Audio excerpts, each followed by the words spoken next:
Hi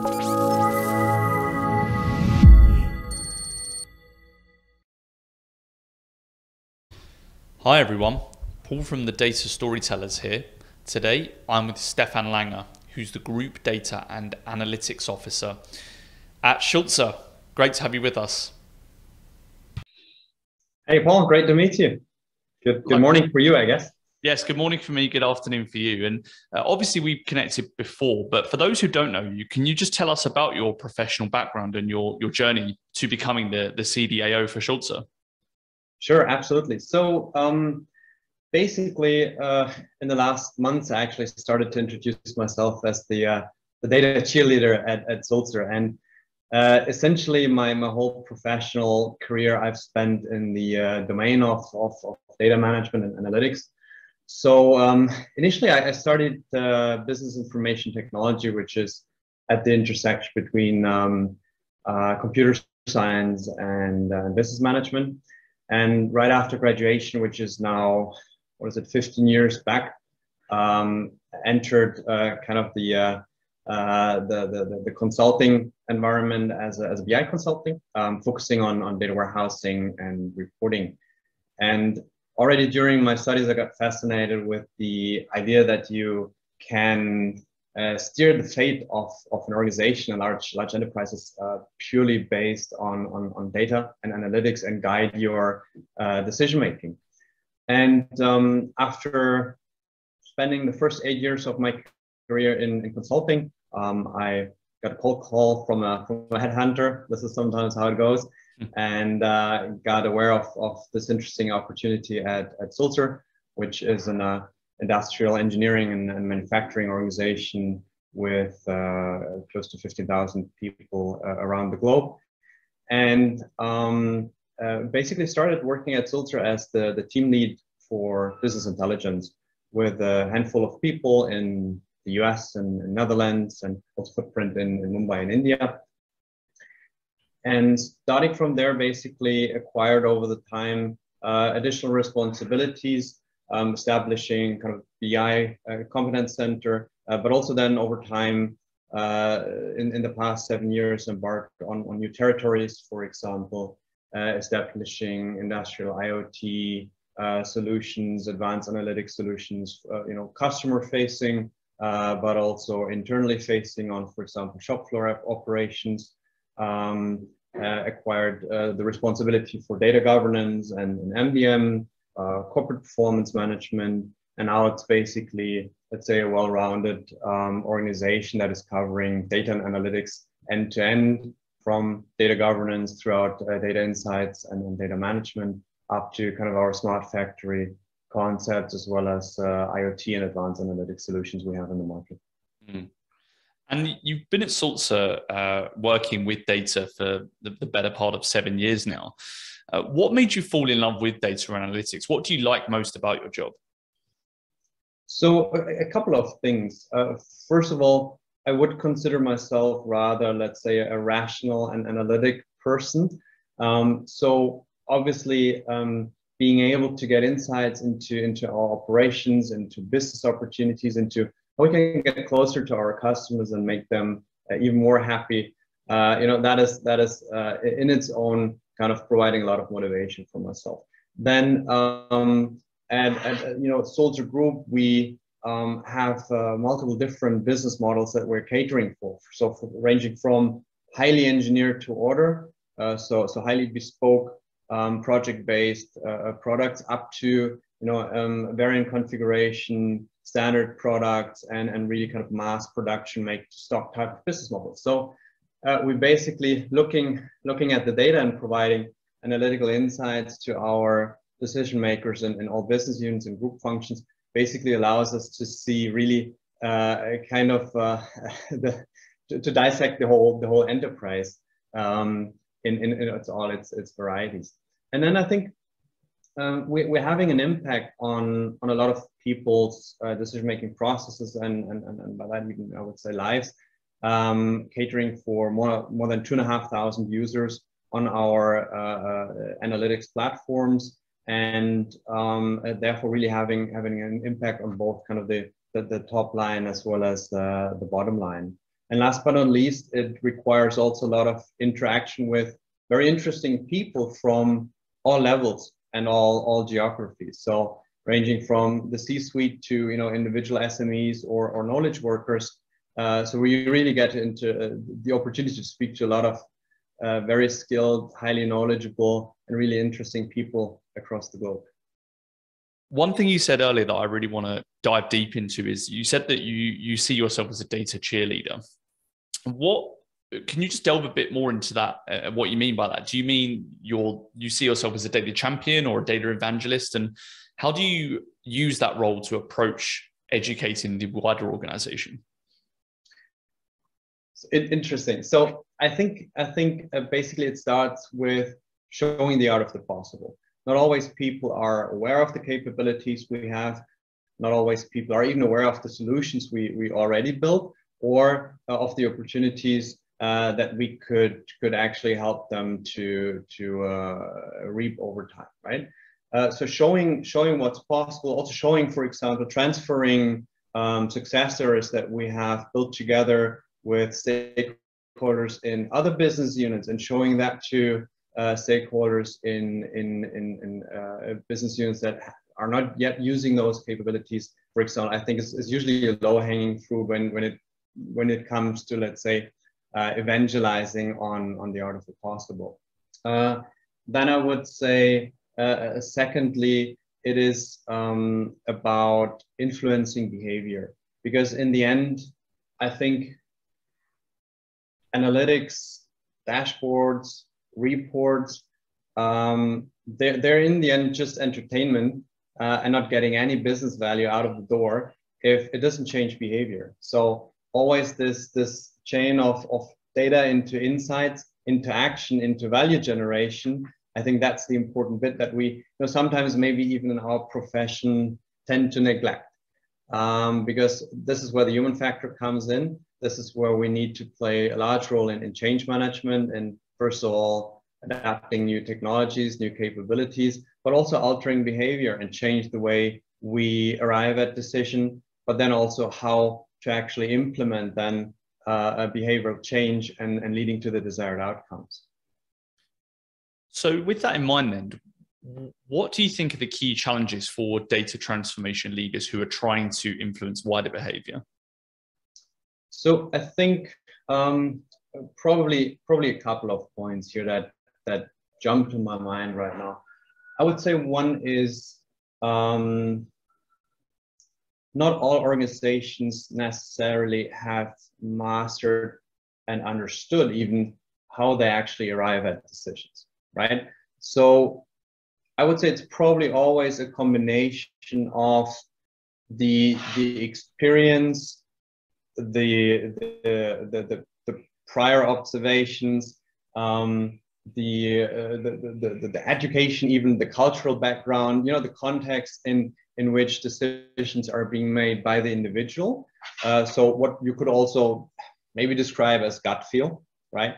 And then supporting that with facts and analytical insights, and by that supporting the decision making here. So what is that process? How individuals and organizations actually arrive at decisions, right? Then it gets into the interpersonal context. So in the moment when decisions are not being made just by one individual, but in a group, right? So based on exchange of information, based on group decision-making processes. So I think this is still where a lot of companies would include ours as well here.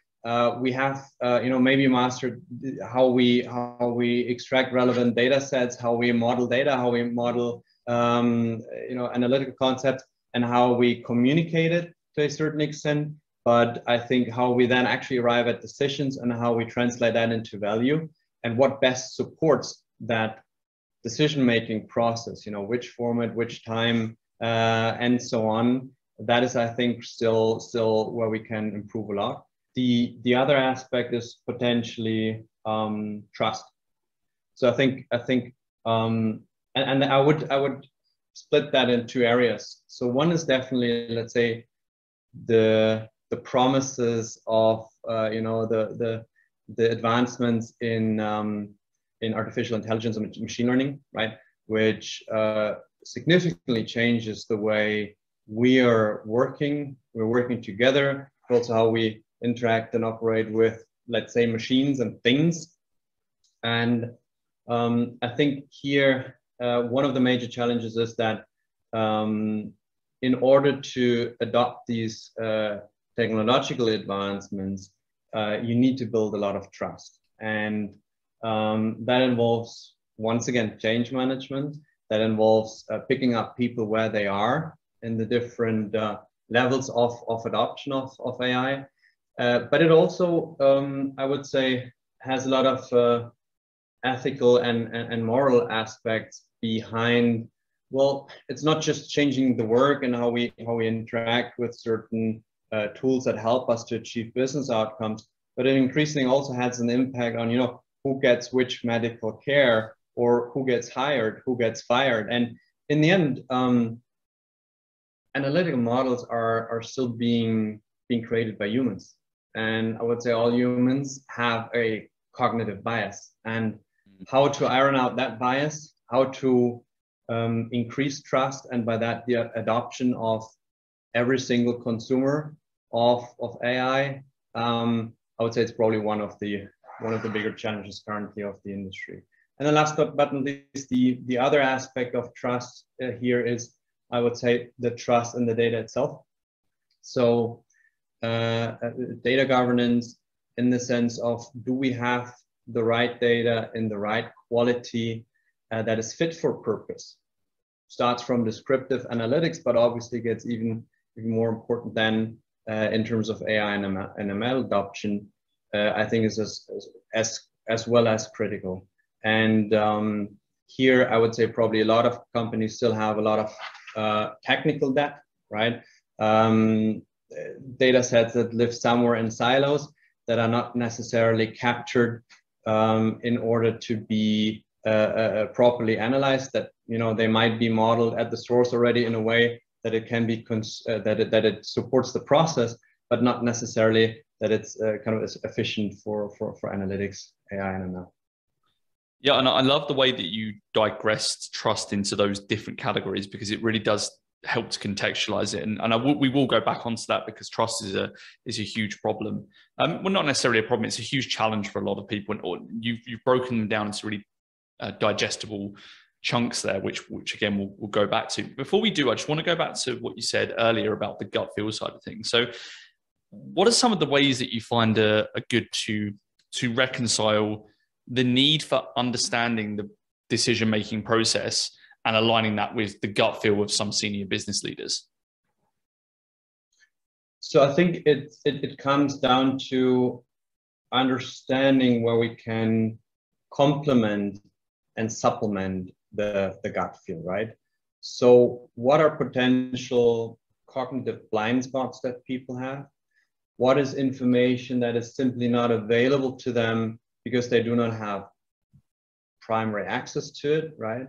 Or because it is too big to reconcile and understand. So where do we need to, for example, aggregate, contextualize, enrich with, for example, external data that is not necessarily born within the organization, and also how to make that accessible, right? And I think here we're also moving more and more away from, let's say, the classical report, the classical dashboard, looking at a couple of charts and then arriving at a decision, but with the commoditization of AI/ML, also with the commoditization of especially natural language processing, NLP.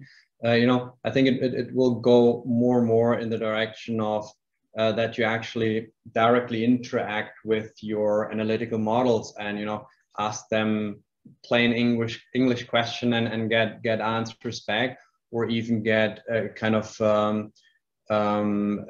prepared stories, for data storytelling, the very name of the exchange format we have here. Get that prepared basically by the solutions you're interacting with. And with the trust side of things, you mentioned how important it is to facilitate trust. What do you think are some of the best ways to build and facilitate it within an organization? I don't think there's a silver bullet to it, but what I found quite useful is first of all, clarifying intent and motivation, and also, clarifying the what is in it for me question. Because for building trust, I think first of all, your counterpart actually has to have a motivation, right? So how are you making their lives better, simpler, more efficient, and so on?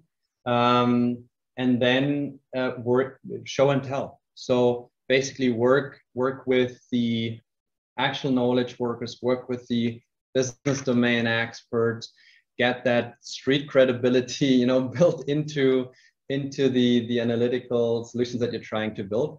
So work with the ones that have the experience, that have the exposure to the customers, to that market segment, to that business process, to that manufacturing operations, or whatever it may be, and have them involved very, very early from the start, especially the ones that are a bit more likely to actually adopt and are open to the idea of interacting with analytics, with AI.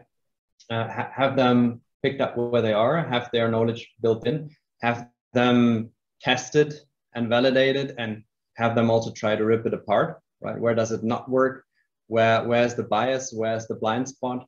And then I think you probably start from the people that are more prone, let's say, to actually adopt it and be open-minded, but then go directly to the most critical voices in your organization and show that it works, right? So build that POC, build that pilot, build that MVP very rapidly, get that early feedback from those, let's call them end users, and then show how one team can now suddenly easily, with all other things ideally being equal, how that one sales team can outperform the other sales team that are not using that analytical model that allows them to optimize their margins, for example.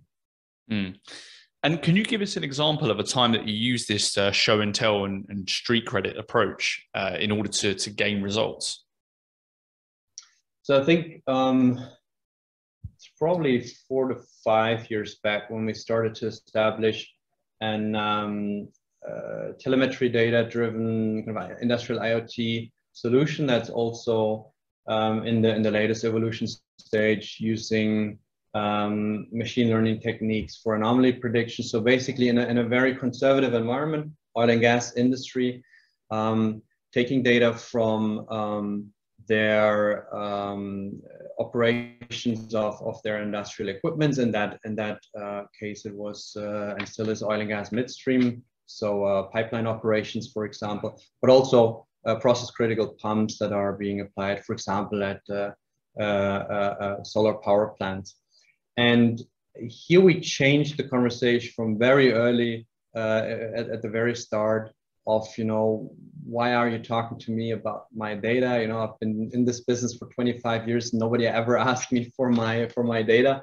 And why would I share that with you? To kind of with even, I would call it offline analytics. So not even an automated solution, but in the very beginning, showed what we could tell about their operations and how we could help with their data, combined with our OEM, so original equipment manufacturing knowledge, where we not only have, let's say, the statistical models, but also the physical models behind of our knowledge about what operations of these industrial assets. We could show them where the optimal, the optimum operating points are, and even how, for example, anomaly prediction can help them to avoid unplanned outages and critical throughput loss, essentially. And based on that, then we built an automated solution, that is ingesting near real time their data and built up to now, neural network based analytical models on top of it to provide insights to our customers. And also, I would say the conversation now changed in the industry. So from 4 or 5 years back of why do you want my data, now to actually, when the first discussion arises, we get this 127 item cloud security checklist back that we need to fill out, right? So I think also the industry itself matured. That makes a lot of sense. So how do you, just capitalizing on that, how do you see data analytics today? What do you think about the state of the data function and the general progress of data-driven business transformation in the corporate world? Well, I think I would probably once again break it down into one is data monetization. So how do you actually monetize the data you receive either from your customer or from your very own business operations? So how do you, for example, offer data as a product or analytics as a product and actually kind of charge for that? And how do you also provide that benefit then back to your customers? And then secondly, I would say obviously for more, let's say the internal perspective, how do you use data and analytics to influence your top line, for example, in getting closer to your customers, understanding their needs earlier, understanding their needs better, providing more differentiated and integrated services and products, or influencing your bottom line in understanding better how you reap those efficiency gain on your operations in terms of avoiding quality issues and non-conformity costs, or how to get the product out of the door quicker and to your customer earlier. And data monetization is a huge one at the moment. What opportunities do you see in the wider world for quick wins in data monetization right now? Quick wins, tough one. So I would say first of all, I see a big opportunity actually in, let's say, networks of organizations actually collaborating together and sharing data. So, and that doesn't necessarily have to mean that monetization is transaction based. So I give you an insight or I give you raw data, and I get paid for that. Monetization can also very well mean that you translate the analytical insights into money value by implementing change, for example, right? And coming back to the example stated earlier, so I think business communities, organizations that are maybe even competing and entering, sort of a competition state, sharing data with each other, that is not necessarily proprietary, but in terms of improving their services and their products. That can be, for example, master data, yeah? that customer, for example, organizations in similar industries share customer master data, and by that kind of create their own, let's say, Duns and Bradstreet, and improve their own data quality in-house. But it can also mean that non-competing organizations span together and collaborate and exchange information to improve the overall value chain, where they're kind of in a sequence and not competing with each other, but by that getting closer to their customers and being able to serve them better. Mm. And there's a lot of stuff going on with these quick wins. What do you think is data drivenness, and how would you define it right now? So data drivenness for me is that data always comes first, right? And we talked about decision making before, so obviously I'm mainly focusing on the point of decision making here first. But data first is what I mean already, that when you implement capabilities in an organization, that data within the enterprise architecture takes a very, very prominent place, so that you already, while architecting whole organizations, while you're architecting business capabilities, and while you're architecting processes as well as systems and solutions, that you put data first, in the sense that you always think about, okay, and how am I going to leverage that data that is there captured, processed, stored, exchanged, and so on. So thinking kind of in an I could call it conceptual data model already from an organization perspective definitely helps, that you have your most critical data objects, under control. Your customers, your vendors, your orders, sales orders, production orders, and so on. And then establishing a culture of enabled by a democratization of data. So I think in the past years, a lot of power was actually based on information, and rather hierarchical companies have been, establishing power on certain roles by excluding other roles or levels and so on from access to that information. But by the democratization of data, so everybody has access to the data, regardless of where they sit in the organization, in which business entity, in which function, I think can allow to a much better degree of quality in decision making, and also brings in that paradigm back, data first. So whenever I make a decision, I look at the data first, and then I arrive at a hypothesis. I can test the hypothesis. I can also test the hypothesis with anybody else that have a different perspective on it, that might even have a structural tension just from, let's say, because they play a different role in the organization, and then we arrive at a consensus ideally and take a decision. And this is a huge point to bring up, and I think what you talk about as the downside of a lack of democratization is the idea of having this siloed approach. And I imagine whether it was a KPMG or maybe in the early days of Sulzer, being such a conservative organization, it could have been a problem that you had to solve. What do you find are some of the best ways to break down those silos and move from a more hierarchical structure for data to giving everybody access to that? What are maybe some of the steps you took? So I think one step that I've seen in a couple of projects that seem to work is also how data can be a vehicle for, once again, change management, and for example, for simplification of processes, for standardization of processes, for actually learning from each other, right? So we had some occurrences where, especially failures, right, in any shape or form are quite often something that not everybody wants to give access to everybody. Where have I failed, what went wrong, and why?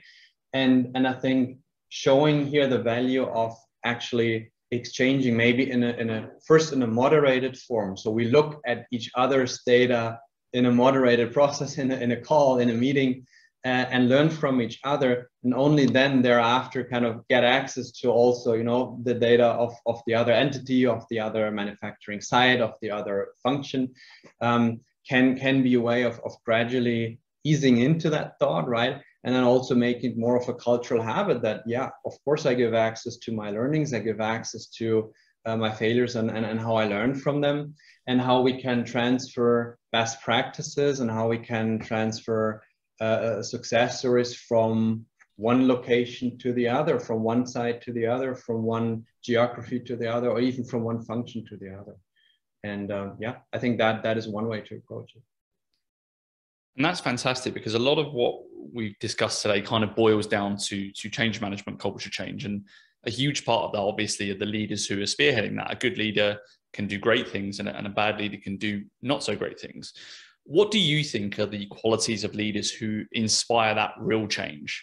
Not the low-hanging fruit, not the short-term stuff, but the stuff that really sticks, and also the qualities of those who are successful at driving these transformations. Right.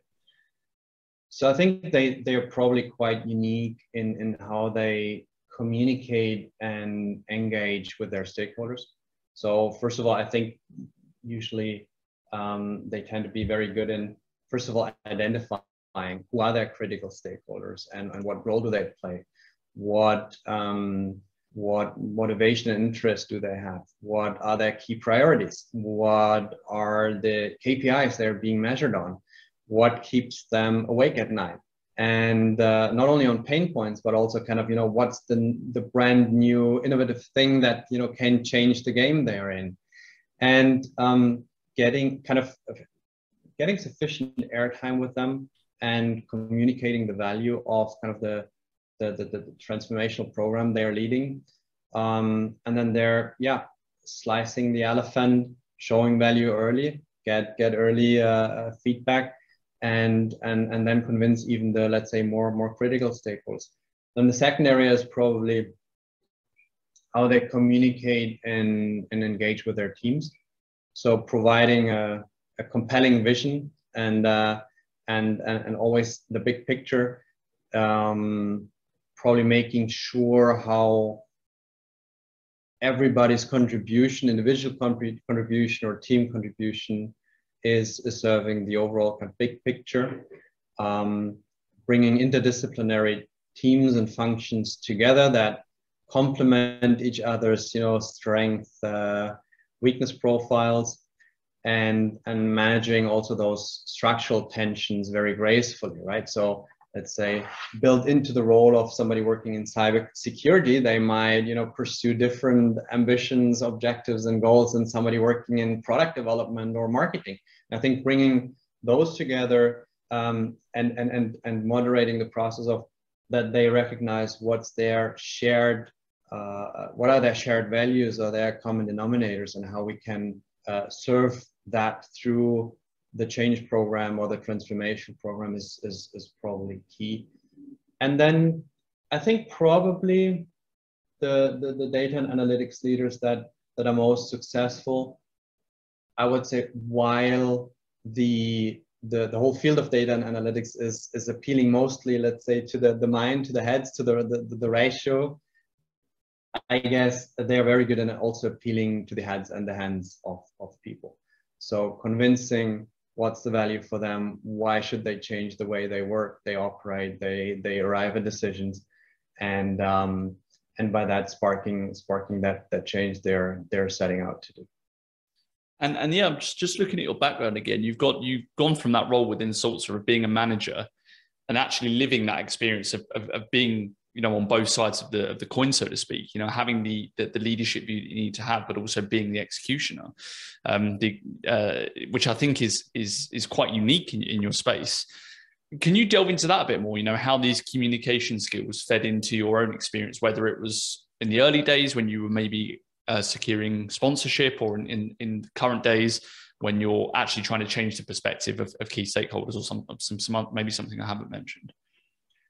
Well, I guess it's both a blessing and a curse that I have some hands-on experience in what I'm talking about, right? The curse is probably that, I need to hold myself back from sometimes micromanaging also my teams, right? And rather ask coaching questions than the 7-point list instruction. Here's what I think you should do, right? It gives you a level of technical competency, I guess, that you need to arrive at sound architecture and design decisions, and also to guide business stakeholders and decision makers to the right solution for the problem. And not seldomly, I think these days we're involved in these discussions in terms of, I think we should do more with AI, right? And then taking the freedom to go back 2 steps and say, what's your actual problem? And then let's talk about the right solution. And maybe in the first step, in the first evolution stage, that can also be descriptive analytics or a simple rule-based system, and might already get you so far, right? This is sometimes what also in the industry might get neglected. I think I've always enjoyed communication because I genuinely like people. So I'm always very interested in my counterparts, where they come from, how they tick, what they want, what are their interests, the motives. And I guess that most of the time allows me then also to connect to people and establish a certain rapport of trust that then also helps you in all of these aspects that we covered before in terms of, you know, change management and appealing not only to the minds but also to the hearts and hands. It's something that I'm working on. You know, sometimes also I'm neglecting the human factor a little bit too much, and well, probably the whole profession, the industry has a bit of covering grounds to do. So on the flip side of that, then, how important do you think it is for, let's say, business leaders, for lack of a better term, to have those an intricate understanding of those tech skills?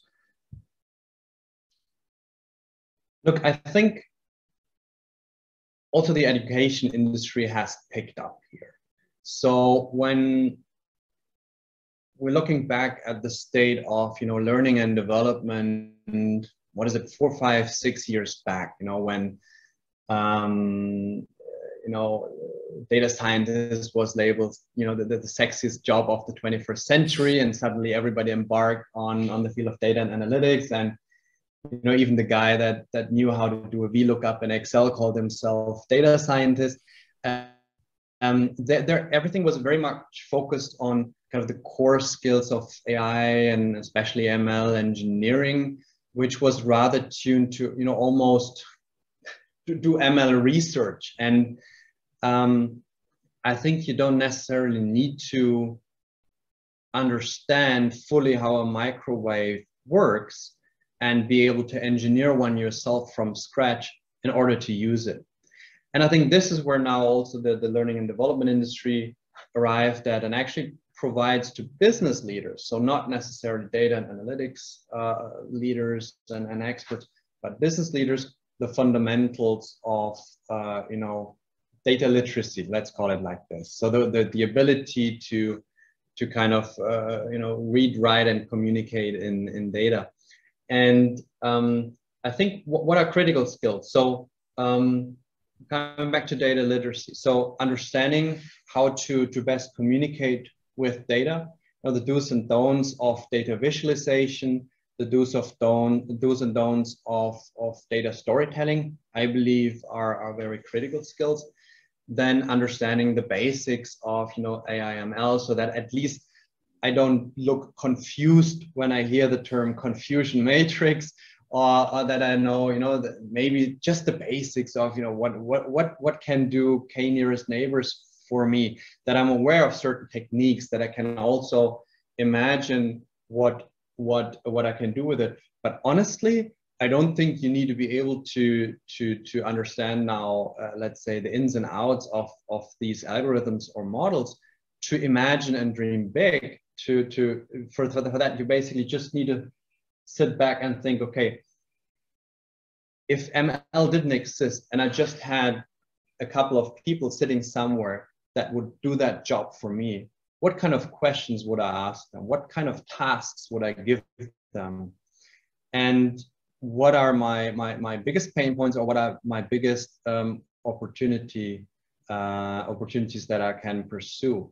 And just by that, then testing out, okay, what are potential values that I can generate? What are problems that I can solve?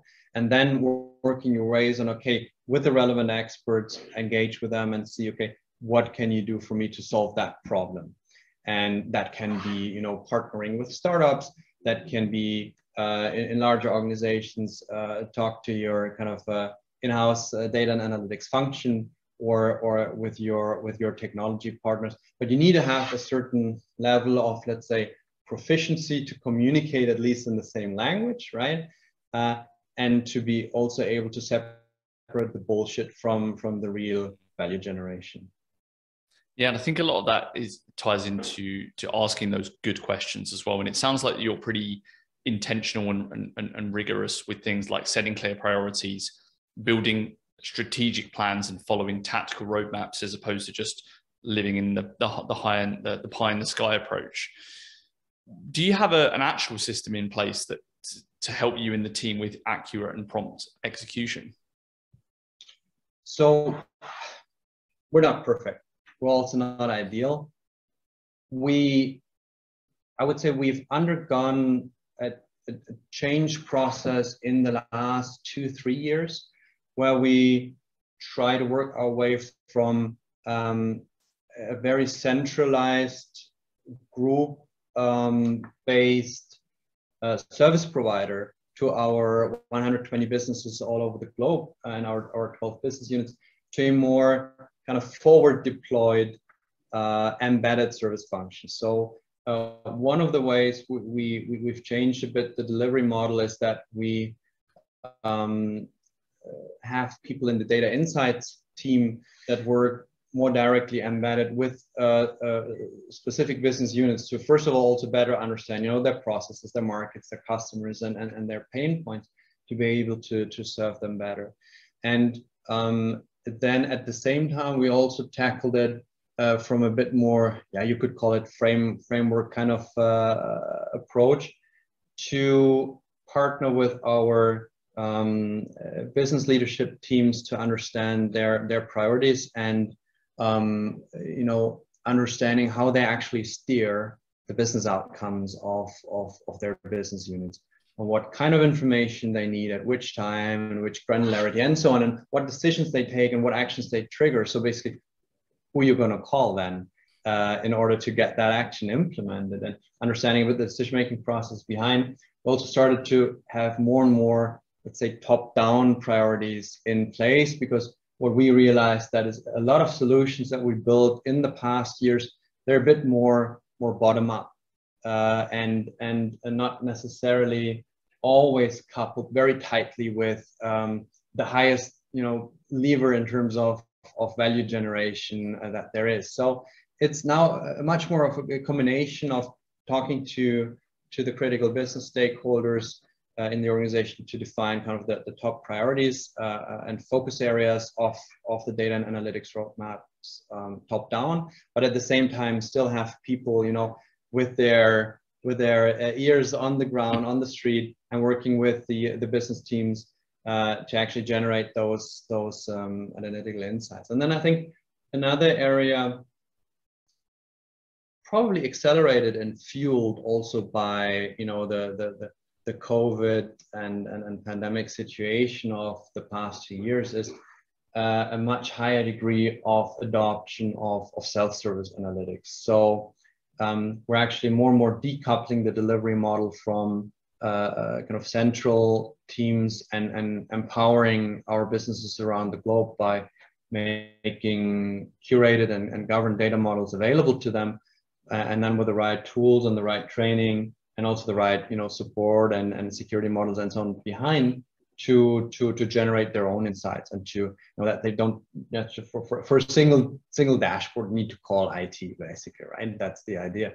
And that has seen a massive increase in adoption in the past 18 months by more than 300%. There's still a lot of ground to cover, because we're still obviously having quite a heterogeneous source system landscape, right? Given our different business models, and also given our different solutions where our business capabilities run, and bringing that together, stitching that together, making that available to business end users for self-service analytics. That is, I would say, still a journey that we're going together with the business at the moment. Well, Steffen, I've really enjoyed this conversation. A lot of fantastic insights there. What advice would you give for aspiring leaders in data and analytics?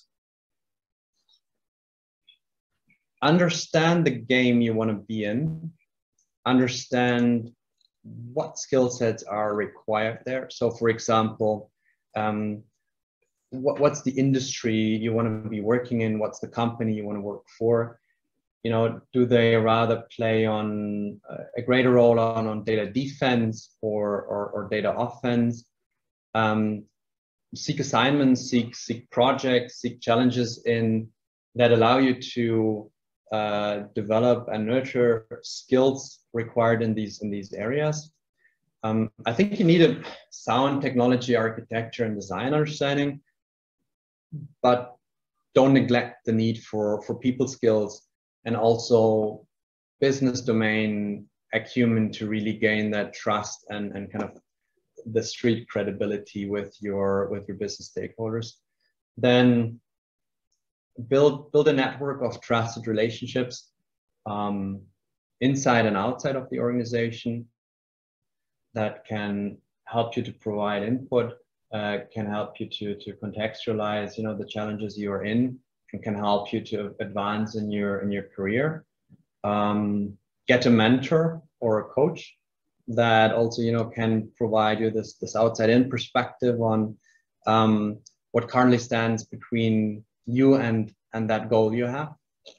And develop an instinct for value, because I think you will have to say no a lot of times, because data and analytics is in great demand at the moment.